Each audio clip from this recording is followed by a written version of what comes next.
It's time to get clear, get heard, and get paid. And join us on our Soul Business Retreat. Attract your dream clients and income over 3 nights as we shape your passion into a business that makes a profit. Follow our 13 steps to reach 5K in 30 days in the beautiful Byron Bay. Whether you're starting, growing, or expanding your business, our all-inclusive 3-night retreat is the place for you. Check out the details in the show notes, and we hope to see you soon. Welcome to Willow Healing Matters, the podcast. We are so excited to have you joining us on this journey where we explore different ways to empower your soul, whether it's healing in your kitchen or all the way up in the corporate world. Come with us as we look into different ways to heal your mind, body, and soul. Hey everyone, it's Catherine from Willow Healing, and I'm with a beautiful spiritual guide today, Hope Fitzgerald. So since 2010, Hope has been passionately sharing the Infinity Wave, which is a 10th dimensional energy tool that was revealed to her in a series of visions. Its purpose is to accelerate personal and global spiritual evolution and to increase joy and freedom, even during tumultuous times. Its purpose is, I read that already. Her recent best-selling book, The Infinity Wave, Mastering the Art of Love, Compassion and Flow, describes the wave's astounding arrival and ensuing lessons it brought. Hope has been sharing the powerful energy globally, and thanks to the wave's influence on her intuition, has developed into a channel for a wide range of etheric masters. She uses intuitive dowsing to empower clients to make major life decisions, provide rapid transformations. Hope also leads groups annually to potent sites around the world to teach the art of communicating with landscapes, believing that when the powerhouse of the human heart interacts with a highly charged site, an alchemy occurs that can create a profound shift in consciousness. And Hope, I'm so excited to talk about all this with you. So a big welcome to the show. Thank you, Catherine. So nice to be with you. So I don't even know where to start. There's so much I want to unpack here. That's how I feel. Isn't it amazing when the universe gives you all this information and then you're like, where do I even begin? I don't know what to ask first. Right. Exactly.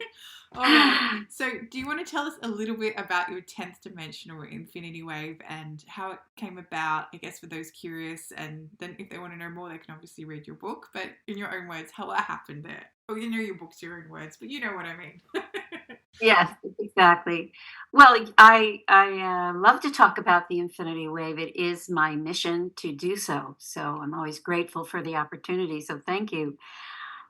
The infinity wave came to me in a series of 3 visions that happened while I was crossing my living room in late 2010.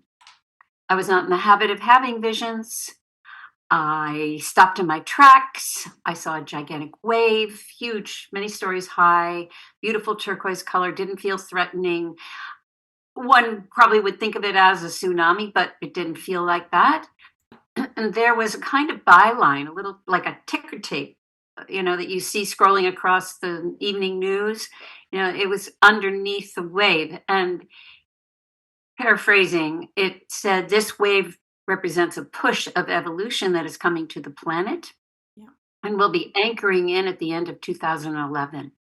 If you choose to resist it, things will not go so well for you, as opposed to learning to swim it or surf it. And that was the end of that one. And then the giant wave turned on its side. So now it's a curling letter C, basically, a big arching curling wave, like you would expect a surfer to come through. Yes. Yeah. And the byline for that was, as the wave pulls away from the shore and deepens into the seabed to get its energy to create the cresting wave, that's the physics of a wave. As that water, pulls down into the earth and deepens into the earth to create the crest, so should we basically leave our book learning, leave our left brains, in other words, on the shore and go to the wisdom keepers and the wisdom of the earth directly for your knowledge. And then mix that, you couple that with whatever this incoming wave push was, and then this big curling, cresting wave, instead of the water just falling right down into the sea, it curved around and it created a figure 8 of flowing water. Okay.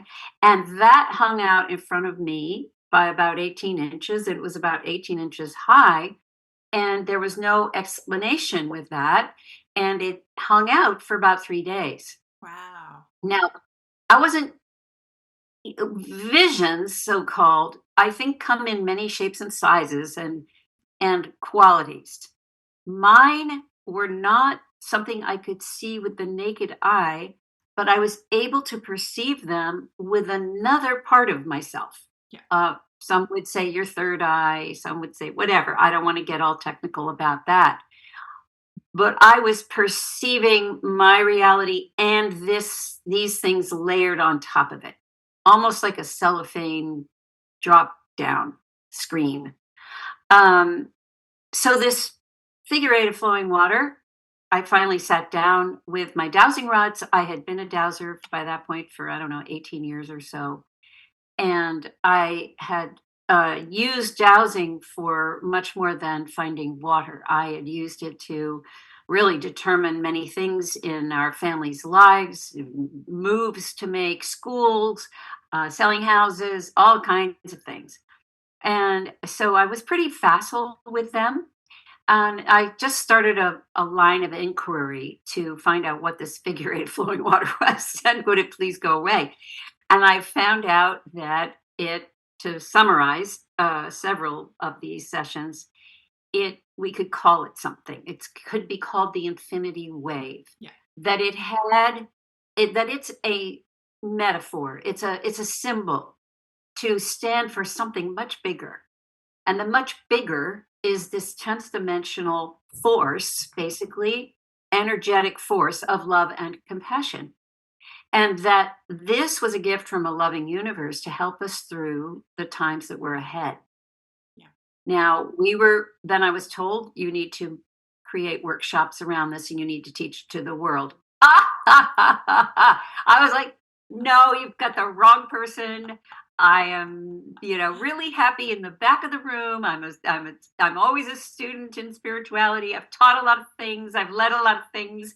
I can do that, but not in spiritual endeavors. No, thank you. Understand. And they're like, yeah, yeah, yeah, that's what you got to do. And that's what you signed up for. And actually, you raised your hand to do not a week ago, which because I'd been in this workshop and I'd made a pledge just spontaneously that I was a willing vessel and do with me what you will. And I had made that pledge and I had no idea how soon I would be tapped on the shoulder.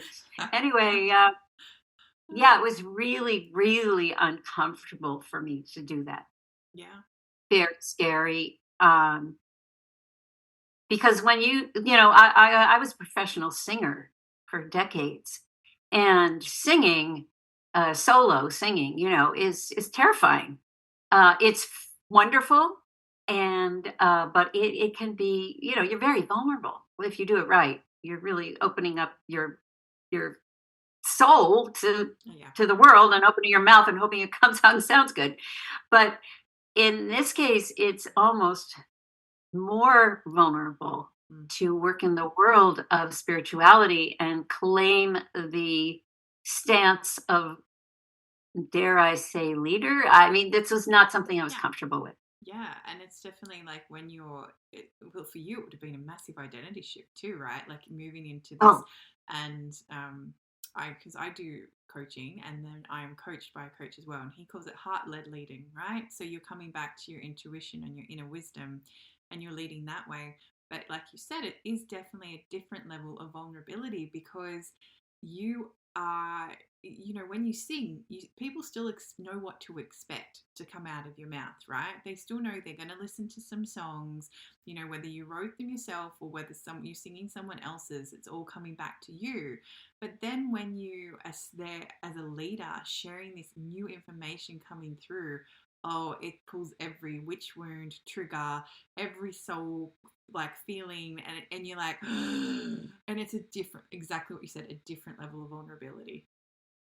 it really is because the projections, uh, oh my God, the projections. And who wants to be I don't want to be in a guru seat, and I don't want to put in any seat. I just, Just the messenger. has been, but I'm comfortable now. But it was hard to make the transition. And I had already been coaching. I'd already been, I'd left the theatrical world many years before. But yeah, I mean, so anyway, that's what happened. And then the next thing that happened, which really did make a big change in my life, was I didn't know what I was teaching. So I would sit down with my dear friend with my dowsing, because I had to book a room, I had to pay for it, I had to, advertise. What the heck am I doing? Yeah. I dowsed out the format of the workshops. Well, it would be 3 months, one weekend a month was the format. And I'm like, I'm going to do a 2-day workshop, that first one. And I have not a clue what this figure eight infinity wave thing is. So I sat down with my friend, and I got my dowsing rods out, and I said, well, maybe I'll start by asking, because I have no idea. And all of a sudden, these really deep voices, slow voices came out of me. And out would come a perfectly intact, no ums, ahs, nothing extraneous, perfect practice. Yeah. Now, I had been working with crystal bowls for years by that point. And I realized, oh, I could play a bowl and read this practice, which is what I did. And then I looped together. I understood that this was a tool, because they told me this is a push of evolution. So evolution now became a very important word. And it's not something we just think of in the background. It's actually happening right now, and it's Yes, happening at a speed. And this is the other reason for the wave, is it's a way to quickly shift your state into love and compassion without a lot of words, without a lot of mishigas, without a lot of having to crawl into a cave. You can very quickly shift your state. And that is why it's here. Because the more of us who can quickly do that, the better. Because then we start to live in a flow state. When you are in a state of love and compassion, especially at this level, very, very purified, you're in a flow state. When you're in a flow state, you're in love and compassion. I mean, they are the same things. So little by little, I started this channeling, and I didn't trust channels before then. I thought, Fair enough. we have to go through the human filter, and how much of it is that person and how much is that. But it's so interesting, because of my dowsing for so many years, I had really practiced getting out of the way so that pure information could come in, and I would test myself with my dowsing to see how pure is this information, how much am I still in the mix, and can I get out more. And so I kept honing that over time, so that when it came time to become a channel, and I had to eat humble pie about it, I was kind of set up already pretty well. Now, that's not to say anything's 100%, and I certainly don't claim that. But these practices that came through, there's no way on the planet I could have dreamt them up. Yeah, I say that too, because I started getting, when I reawakened my spiritual gifts, I would just get these intuitive downloads, boom, and I'm like, oh, I've got to Google that, right? Because I didn't trust it. I'm like, Right. I've got to go search it. But then, once I had enough confirmation, it's like, actually, no, this is happening. And then I do oracle card readings for people, just because, like, I love doing them. I find them really fun, but I don't use the guidebook. I kind of threw the guidebook away. I trust it, what channels through. But the other week, I had some doozies, and I was like, really? And I'm like, nah, I'm not going to, my ego, you can go away. I'm just going to trust what's coming through. And those people were like, that is so spot on what's happening in my life right now. Like, one was about astral travel. And I'm like, really? Exactly. I feel like I resonate with you so much, Hope, because when you were saying, you were just getting these channels through and you're like, and that's exactly what it feels like, because you're like, how could I possibly imagine this or create it? There is no way I would know this information. And all of a sudden it's all there in front of you or coming out of your mouth. And you're like, oh, did I just say that? And, it's so amazing and wonderful and crazy at the same time. Yes, exactly. And I like to mention it because I don't think that I'm anybody special. I'm not like a special human in any way. I think these are gifts that we can all open to. Yeah. And they come in the back door. And I mentioned that because we're so entrained, and I'm sure you'll resonate with this too. We're so entrained to be thinking of acquiring skills. Yes. You go to first grade and you learn how to read, and then you go to second grade and you learn how to do long sentences, and yeah, et cetera, et cetera. Yeah. But it doesn't work that way in spirituality. Mm-mm. Now, that's not to say we can't go and get trained in certain things. Yes, we can. But it is not necessarily an end product that when you take this course, you will therefore be able to levitate. Yes. You might, but that's not how it works. It's a much more amorphous. It's almost like when we relax and stop trying to acquire, stop trying to get ahead on the ladder. That things can start to come in sideways and underneath, and all shock, when I realized, oh, those voices that I've been hearing in the back, way back in the back of the bus of my mind, those are the channelings. Oh my gosh, they've been there the whole time.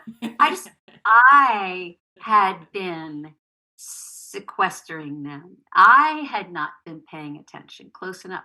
And so I started to really quiet, and let those voices come a little louder and let them come to the fore more. And oh my God, wow.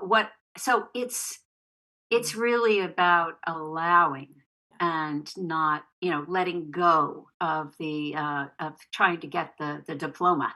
Yeah, and it's funny you say that because I recently wrote a book on spiritual ethics, which is with an editor. But the biggest thing that came through is if you're going to further your studies, choose something that you feel pulled to because your soul's being pulled there, not for the title, not because it's like, oh, if I do this, then I can say I'm a shaman. No, I'm going to go do this course and learn from this person because I have this curiosity and this wonderment around nature and around the connections that shamans have with the land. And I want to learn that from somebody. And then you take all those back and put it in your little toolbox, and then you apply you to it because that's what makes it unique and that's what makes it your unique expression. So I really like that you pulled that up about the diploma because it's such a big thing. Like 3D society is so attached to, oh, what do you do? What are your qualifications? When in the end, it doesn't matter. It's how you connect with people. It's what your soul's here to express and the purpose that you're here on earth to serve. Yeah, that's it. Very well said. Very well said. Yeah. I like to make sure to mention it because I think I get a lot of, clients wondering why don't they hear things? Why don't they see things?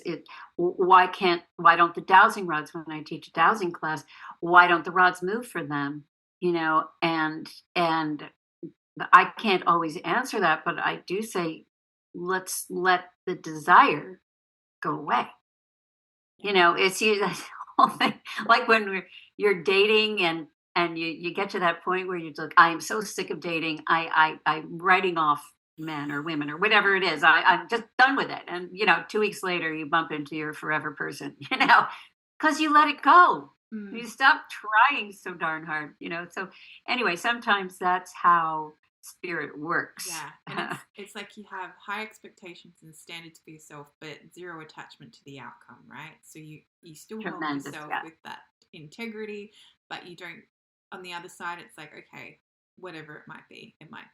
But then also at the same time, I've learned the hard lesson of don't forget to celebrate yourself, because we're so hard on ourselves. And you're like, I wrote this book, I submitted it to a publisher, and I just went on and kept going with my life. And I'm like, my coach goes to me, that's actually a big thing. Did you celebrate that? I'm like, no. He's like, you need to go celebrate that. He goes, otherwise you won't get the dopamine hit, and you won't, be rewarding yourself to keep going and doing these amazing things. And I was like, oh, thank you for the clarification, because we don't. We're so hard on ourselves, and we're always wanting something higher and something bigger, where it's like, actually, no, I'm grateful I showed up today, and, I was my true self and got to have these amazing conversations with Hope, for example, and just be like that. Yeah. Beautiful, beautiful. Yeah, I love that. And, just to kind of swing it back around to the infinity wave, that, we don't give ourselves compassion, Correct. right? And most of us, especially women, are super good at giving and not that good at receiving. And so one of the things, that I love about the infinity wave, which has a million and one uses that I don't even know yet. I do know some, and they're in the book, and there are many, many, many, many more. But one of the things I love about it, first and foremost, is that it is a way to learn to receive infinite love and infinite compassion. So when you celebrate a win, you can wrap yourself in the infinity wave and double down on the quality of your celebration, because it's like we don't even know that we can't receive, or that we're not as adept at receiving. We don't even know it, because it's so automatic.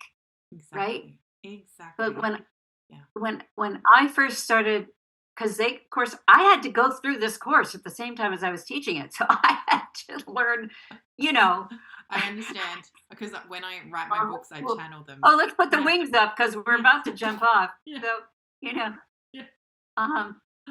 but I realized the degree to which my well was very low. And when I started to accept compassion for my walk and the things that I had to endure, and we all have our things. Oh my God, it just brought me to tears. And then to feel this endless flow of compassion, followed or joined with this endless flow of love. I felt so seen. I felt so appreciated by myself, as well as the infinite source of all. So it really, really taught me a lot. So I would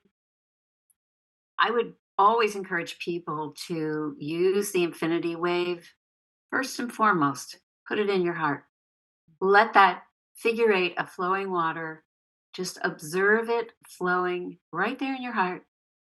And you can make the water go fast or slow. We can change the color of it, whatever. There's no wrong or right way to do it. It's really based on everybody's imagination, and it can change depending on the situation. So that's the first thing to do, is experience it there. And then, as I said, there are many, many applications. Yeah. And I love what you were saying too about how we don't realize how hard it is for us to receive, because I had a guest on a few months ago, and we were talking about even receiving a compliment. How often instead of just saying thank you and feeling the love, we will then have to then justify it or keep talking, right? Oh, thank you. Oh, you like my hair? I had it done the other day. Or, oh yeah, I bought this at the op shop, or whatever it might be, rather than just saying thank you. Like, thank you for seeing me, and we're so good at pushing it away. And I know like any mums who are listening to this too, we are so guilty of that. We will put everybody else's needs, and then by the time we sit down to eat our dinner, it is cold or not okay, or like tea. The amount of mums I talk to that have to reheat their teas or actually just drink it cold, like just sit Right? down, right? And these are like little things of acts of compassion to yourself. And like you were saying, if you can feel the wave and start to bring that more into your life, then it's actually changing your view of yourself in the world as well. That's right. That's right. And we can use the wave also to enhance communication. Mm. So I use it all the time when I'm sitting with a client. We wave across the Zoom screen. It could be like we are on the other side of the world from one another right now.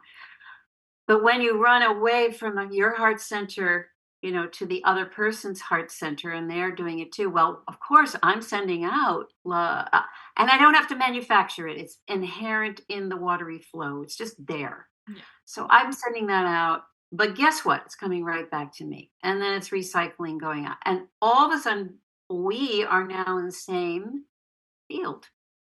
We're sharing the field, and we're sharing it a bump out of 3D because the wave is 10D. So we don't have to say where it's going, but we just know, oop, we just popped up out of the ceiling of 3D, Yes. Yeah. I got right? goosebumps when you said that. Like it's just because there is this big shift, and humanity talks about so much about living in the 5D and that sort of thing, but there's missing components. Like you still need to learn above you, right? Like you still need to go from a higher source in order to elevate your frequencies, in order to raise your vibrations.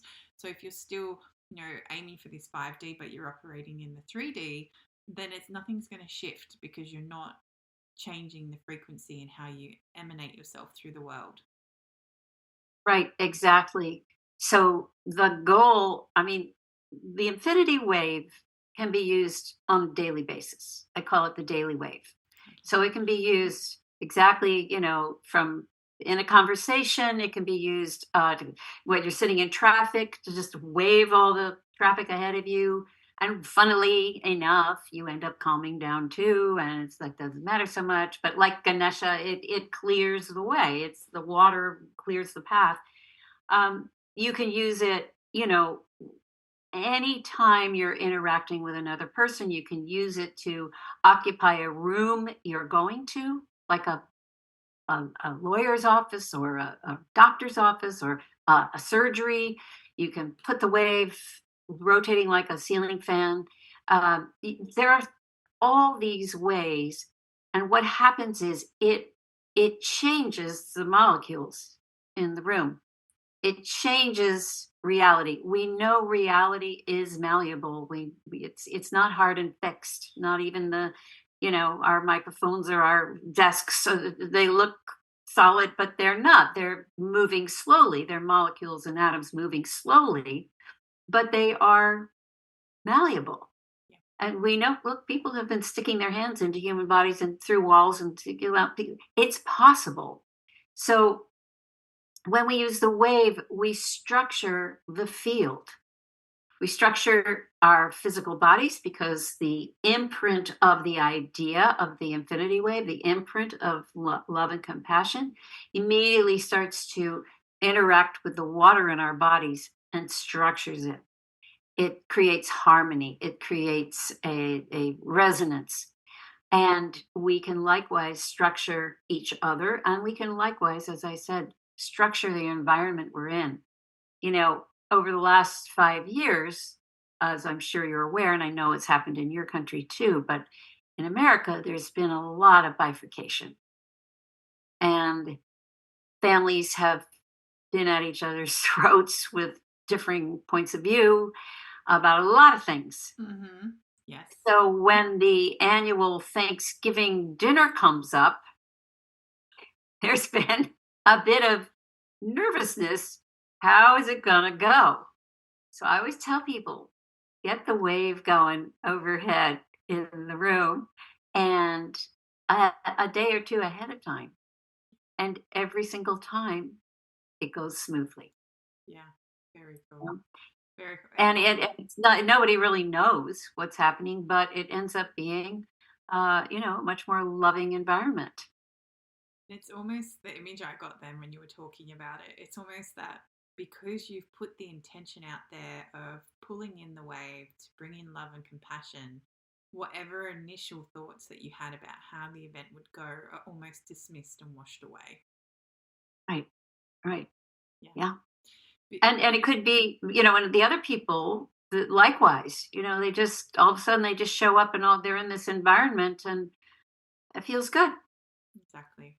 And it's just, I guess, that change of perspective too. Like, okay, well, how can I bring love and compassion to this situation rather than, reacting and getting stuck in my ego and getting stuck in that cycle? So, it's such a powerful tool to have. And the fact that you can associate it with that wave. And almost, I'm just getting this image. It's like, that's why you were shown it because you had to figure out a tool for people to understand to tap into that 10th dimension vibration. Yeah. Right, right. And the thing is, that, 10th dimensional love and compassion is not really, it's so purified and refined. It's not emotional. It's like the most crystalline clarity, it's without the heaviness of, and nothing wrong with a human emotion of love and compassion, nothing wrong with that, but that's not what this is. So this offers this little window, of uplift Mm. to backing, and the effect is the ego backs off. Yes. The effect is more love coming out in language and gesture and all of that. And a couple of people have said to me, "Well, I don't feel it," and I said, "You don't have to feel it, but look at the effect. Uh, did you choose different words? Did somebody else choose different words? Did somebody move, uncross their arms and leave forward to you? Did anger start to melt and other kinds of language? I mean, it's just that's that's the kind of thing that happens, and it happens fast. Mm. I have a story that I tell in the book that's kind of a real eye opener story for me. Was at the end of that first year, 2011. I taught three-month workshops, so I ended up in end of September, and in the beginning of December, I went with a friend to have surgery in Los Angeles. It was very serious surgery on neck, bone. So it was bone, muscle, and nerve. Mm. And there was only one surgeon who would do all three. So he was in LA. We went there. And she had read a book on hypnosis before surgery. And so one of the things that they had said to do was to write down what you wanted the anesthesiologist to say as you go under and come out, which she had done on beautiful Italian paper. And she was very meticulous about it. So we went through the whole checking in process, and she was on the gurney with the cap, the surgical gown, the whole thing, and she's clutching her paper. Now, anybody would be nervous going into a surgery like that. One slip, you're paralyzed, who knows, So she was justifiably Yes. shaky. Yeah. We're waiting and waiting for the anesthesiologist. Everything else is done. Finally, this petite middle aged woman comes in. She's got a clipboard held tight to her chest. She's wearing this unusual surgical cap. It looked like a mini pizza hat, puffed out, and it had little red flecks on it. I was just like oh, fashion has come to surgery, I guess. I don't know. And anyway, she went and stood opposite me. I was at the foot of the bed, sitting in a chair. And she went and stood opposite me. She never looked at me. She never looked at her patient, more importantly. She's looking at her clipboard, completely wooden, robotic. Okay, we're working on this and that, all this medicalese, uh, and not no bedside no nothing, just ice cold. And I looked at my friend and I could see her lip beginning to quiver and getting nervous. And I thought, now this is after a year of doing the wave. So in the past, I probably would have said something like, "Hey, do you mind? My friend's really nervous. Could you, I would have done something like that." But that's not how I thought anymore. I thought, I don't like this picture. I'd like a different one. Like, blink. And at that moment, my mouth said, "I like your hat," with no inflection whatsoever, totally flat. But out of my solar plexus, I literally felt this pop, and it was like she got blasted with a wave. Now, I didn't intend the wave. I didn't ask for the wave. I didn't ask for any. I just said, "I want a different picture." Boom, the wave pops out of me. The woman's head jolt upright, swivels to my friend, says, "Hey, babe, how you doing? I'm going to take such good care of you today. Oh, what do you have for me? It looks like a beautiful recipe. Of course I want to say these things. I love to do things." And my friend and I, our mouths are just hanging open, because in a nanosecond, Yeah. she did a 180 Yeah. and became Chatty Cathy, and went on to take very good care of my friend. But the lesson for me was that this wave was a couple things. The wave can pack a punch Mm. when it needs to. The wave has a consciousness all its own. It knew what was needed. I didn't know. My mind's 10 steps behind. I could, all I could say was, "I like your hat." But I thought I want a different picture, but I didn't know what it could look like. And this is the differentiation between intention and the way the wave works. So the wave with intelligence all its own, if we invite it in, it's going to get to work and do what needs to be done.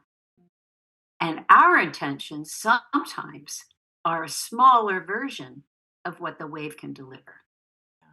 So I would have been happy with the lady smiling and being, kind of friendlier, but we all got so much more than that, and more than I could have ever intended. It was true magic at work. Exactly. And I've had that happen to me where I had the vision, right, of my life. I was talking to you a little bit about it before we started recording. You had this dream and this vision, and then boom, the universe goes, it's bigger, it's way bigger, you have no idea. But at the time you probably weren't ready to receive that. And it's like what you were saying with the wave, like you wouldn't have expected, all you wanted was just your friend to feel more comfortable and not, going feeling more optimistic that she was in good hands, essentially, rather than having someone that's almost like a robotic thing. And just that how the universe then worked with the wave to then create that, like, beyond your expectation outcome, right? So Yes, exactly. And that's what waving the magic wand of 10th dimensional will do. yeah, And we just have to kind of get to the side and watch it work. yeah, And we're not used to that because we like to control things and we like to feel like we are masters of the universe and all of that, which is just not the case, right? no. It's not the case, not ever the case. Although we can direct. We do have the ability to direct. We do have the ability to ask. We do have the ability to envision. We do have all these things, and we get to make choices. And that's the Exactly. most important feedback system that we can deliver to have the universe work with us. Um, so anyway, that's just a little bit about how the wave works. And it also, and I'll just end this part on this. When I got to the end of the first 3-month workshop, uh, I looked back at the progression of those 9. I got 3 meditations each time. I looked back at the progression of each of the whole thing. And I realized, oh my gosh, this is a blueprint for people who want to take the next step in their spiritual evolution. They want to wrap around on the spiral and end up somewhere else. They're ready to take that leap. Here's the prescription. These 9 practices I could never have dreamed up. and they are that. And that was a real aha moment for me. Um, and then I tested it out. I kept testing it and testing it and testing it. And every time people went in one way and came out another, but not just because they had a good weekend, because they had it was like reworking their DNA. I don't know. Yes, it is. There were It's exactly utter that. Yeah. changes, Yeah. deep faces change. It was unbelievable. It- So yeah, which is just, it's truly magic, because a lot of people don't realize that our DNA is actually an energetic body in itself. And that, by pulling in something like the infinity wave, you are pulling in a higher level of energy to wrap around your DNA and reprogram all the things that are stopping you from expressing your divine blueprint. So that's the true magic that happens there. and Catherine, the DNA strand looks like a bunch of figure eights all looped It together. sure does. I know, this is the So synchronicities of life, right? So kind of figured that out along the way, but and I will say one last thing. So I was early on, I was trying to find language for all this and said, okay, it's evolution, but it's evolution that's happening in real time and we're aware of it. So I guess we could call it conscious evolution. So I immediately go to Google and I'm looking up conscious evolution. And the only thing I can find is one course taught by Barbara Marx Hubbard, rest her soul. But I looked into it and it didn't seem to be what I was doing.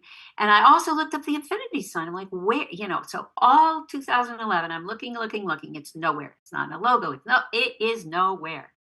And January 2012, they said it's going to anchor in at the end of 2011. January 2012, first week of January, somebody hands me a cappuccino with the infinity sign in it. And I went, here we go. And now everyone has it in their logos. They don't know why. It's a force that now is with us. I've been teaching it for 15 years now, and it's not just me, because it's just the morphogenetic field of it has grown exponentially. And now I want to teach people all the fundamentals of it, all the philosophies behind it, like I did in the beginning. Yes. I've just gotten my marching orders to start doing that again, because I want to teach people to do it so they can go out and teach it. Yeah. And it can start to spread the light, spread the wave, spread the wave. Spread the wave. Exactly. It's fun. It's a fun thing. It's light. It's beautiful. It enhances life. Beautiful. And as we finish our time together, I really feel like I know your answer. If there's something you could heal or change in the world, what would it be? Yay, let's see. I usually answer this kind of question with my simple philosophy, which is that we enter this 3D existence with a soul, and we exit this 3D existence with a soul. What do we do in between? We polish the soul. We give it facets, we polish it, we evolve it. So the antithesis of that is to not wake up to that fact. And so that is what needs to happen, in my opinion. And that is one thing that the wave is really helpful with. And the other work that I do is all about awakening infinite you.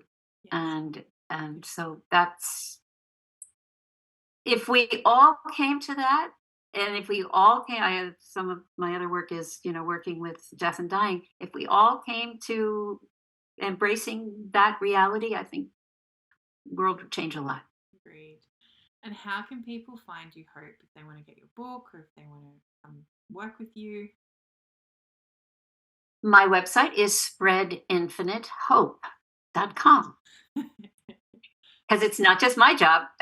No, it's not. And so that's the same for YouTube and Facebook. Yeah, beautiful. I will make sure to put all those everywhere details in the show notes for you so everyone can find you. And thank you so much for being on the show, Hope. Thank you for sharing your infinite wave, and I'm excited to see how it evolves. Thank you, Catherine. It's been a joy. Thank you for listening to Willow Healing Matters, the podcast. We have so much love and gratitude that you have taken the time out of your day to empower you on your healing journey. The views shared by the person being interviewed might not necessarily reflect that of the host and should be used at your own discernment. Trust what resonates for you and follow your heart and soul guidance.